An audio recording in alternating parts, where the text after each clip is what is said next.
राधे राधे। जेठ मास की कथा। अध्याय 8। सत्य और सेवा का फल। प्राचीन समय की बात है। काशी नगरी के पास एक छोटा सा गांव था, आनंदपुर।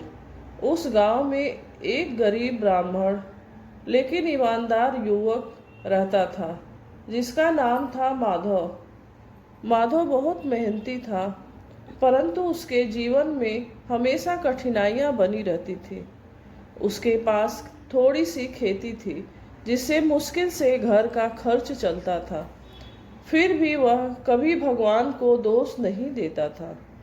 माधव की माता हमेशा कहा करती थी, बेटा, जेठ मास में भगवान विष्णु की पूजा और जरूरतमंद की सेवा करने से जीवन के सारे दुख दूर हो जाते हैं। माधव अपनी माता की बात बड़े ध्यान से सुनता था। समय बीतता गया, जेठ मास आरंभ हुआ। पूरे गांव में लोग व्रत, दान और पूजा पाठ में लगे हुए थे, लेकिन गांव के अधिकतर लोग केवल दिखावे के लिए पूजा करते थे। कोई गरीबों की सहायता नहीं करता था। एक दिन दोपहर के समय भीषण गर्मी पड़ रही थी। सूर्य की तपन इतनी तेज थी कि रास्ते पर चलना कठिन हो गया था। उसी समय माधव खेत से लौट रहा था। रास्ते में उसने देखा कि एक वृद्ध साधु प्यास से व्याकुल होकर पेड़ के नीचे बैठे हैं। माधव तुरंत उनके पास गया और बोला, बाबा, आप बहुत परेशान लग रहे हो। साधु ने धीमी आवाज में कहा, बेटा, मुझे बहुत प्यास लगी है, क्या थोड़ा जल मिलेगा? माधव के पास केवल एक छोटा घड़ा था, जिसमें घर के लिए पानी बचा था, लेकिन उसने बिना सोचे पूरा जल साधु को दे दिया। साधु ने तृप्त होकर पानी पिया और मुस्कुराते हुए बोले, बेटा, तुम्हारा हृदय बहुत पवित्र है। भगवान विष्णु अवश्य तुम पर कृपा करेंगे। माधव अपने घर चला गया। अगले दिन गांव में एक बड़ा व्यापारी आया। उसने घोषणा की कि उसे अपने व्यापार के लिए एक ईमानदार व्यक्ति चाहिए। पूरे गांव के लोग उसके पास पहुंचे। व्यापारी सबकी बातें सुनता रहा, लेकिन किसी पर विश्वास नहीं हुआ। तभी एक बुजुर्ग व्यक्ति ने माधव का नाम सुझाया। व्यापारी ने माधव को बुलाया और कहा, यदि तुम ईमानदारी से काम करोगे तो मैं तुम्हें अच्छा धन दूंगा। माधव ने विनम्रता से उत्तर दिया, मालिक, मैं केवल मेहनत और सत्य का साथ जानता हूँ। व्यापारी माधव को अपने साथ शहर ले गया। धीरे धीरे माधव अपनी मेहनत और सच्चाई से सबका प्रिय बन गया। व्यापार बहुत बढ़ने लगा। व्यापारी भी माधव को अपने पुत्र समान मानने लगा। कुछ समय बाद व्यापारी ने माधव को बहुत सारा धन और एक बड़ा घर दिया, लेकिन धन आने के बाद भी माधव का स्वभाव नहीं बदला। वह रोज भगवान विष्णु की पूजा करता और गरीबों को भोजन कराता।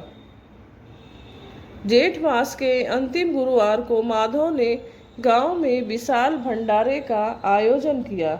दूर दूर से गांव साधु, गरीब और यात्री भोजन करने आए। माधव स्वयं सबको प्रेम से भोजन परोस रहा था।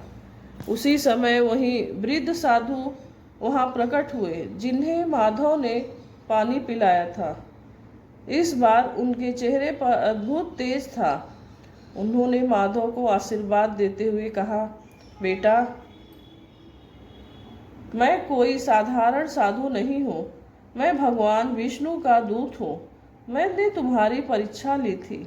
तुमने कठिन परिस्थिति में भी सेवा और दया का मार्ग नहीं छोड़ा, इसलिए आज तुम्हारा जीवन में सुख और समृद्धि आई है। यह सुनकर माधव की आंखों से आंसू बहने लगे।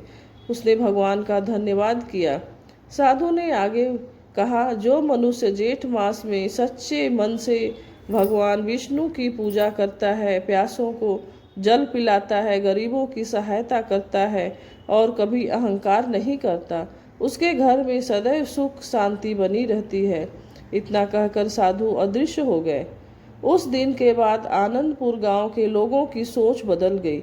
सबने समझ लिया कि केवल दिखावे की पूजा करने से पुण्य नहीं मिलता। सच्चा पुण्य दया, सेवा और सत्य के मार्ग पर चलने से मिलता है। माधव का जीवन दिन प्रतिदिन सुखमय होता गया। उसके घर में कभी धन की कमी नहीं रही। गांव के लोग भी उसका बहुत सम्मान करने लगे। कहते हैं कि जो व्यक्ति श्रद्धा से जेठ मास की कथा सुनता या पढ़ता है, भगवान विष्णु उसकी सभी मनोकामनाएं पूर्ण करते हैं और जीवन में सुख शांति तथा समृद्धि प्रदान करते हैं। जरूरतमंदों की सहायता सबसे बड़ा पुण्य है। जेठ मास में जलदान और सेवा का विशेष महत्व होता है। सच्चाई और विनम्रता मनुष्य को महान बनाती है।